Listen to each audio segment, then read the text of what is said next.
Fabulous Tales and Fables ASAP by Owen T. Duggan. Story 5. Good Landlord, Bad Tenants.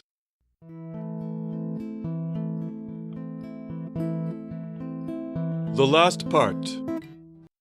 And walk he did, alone, at first. With no more than stones as defense, he walked the open road. Within the hour, he knew he was being followed. It was the peafowl, bizarre and out of place as ever. The landlord stopped and faced it. "I don't know what you want from me. Seeds, grubs, grapes, fine wine, fine bread. Here, have some bread." The landlord broke off some bread from a loaf and tossed it, backing up. The bird tried some, didn't like it much, and approached closer. "Oh, do you like this?" He looked down at the embroidery on his tunic and wondered if the careful images of peacock and peahen on his chest might register in the birdfowl's tiny mind as actual members of the same species. In the next minute, it was decided that the bird was not entirely dim-witted, for the bird itself was being followed. A beautifully bronze-coated fox was on the prowl. It even dared to creep so close the landlord could have struck it with a stone, which he withheld doing, though he raised an arm. He felt a fool, a silly human with a shiny tunic of yellow-white, with birds on the breast, bread chunk in one hand, stone in the other, not sure what to do, and entirely unsure whether he would even make it back to the city. He could have just stayed the night at the vineyard, despite the shattering of his dream. "I don't want you to eat him," said the silly tunic man, "so please don't." As the peacock slowly pivoted, it spread its tail, not so glorious an array of plumage, since half the plumes were missing. Maybe they had been plucked and sold over time as exotic lucky feathers.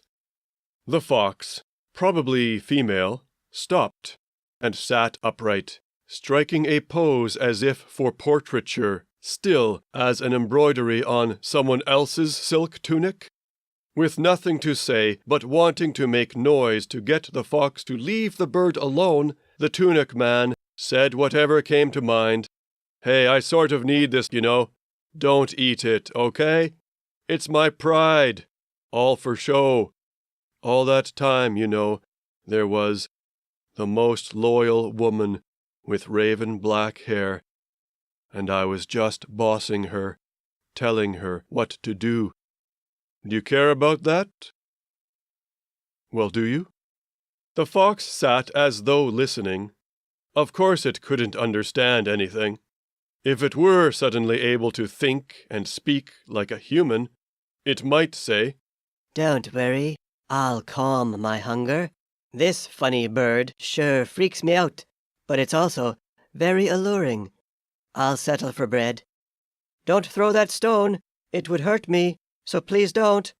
The glistening, silky, blue-green bird did speak, suddenly, rather like a duck, saying, "Ha-ha! Ha-ha!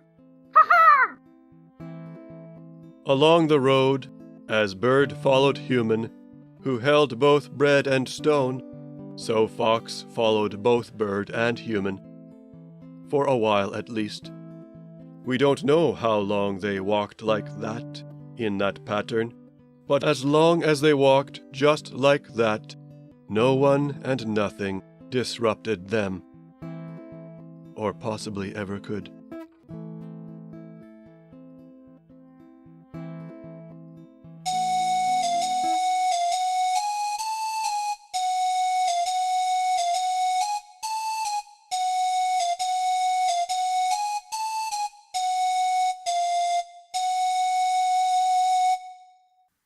You have just listened to Good Landlord, Bad Tenants.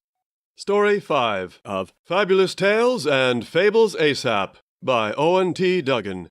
Year 2017.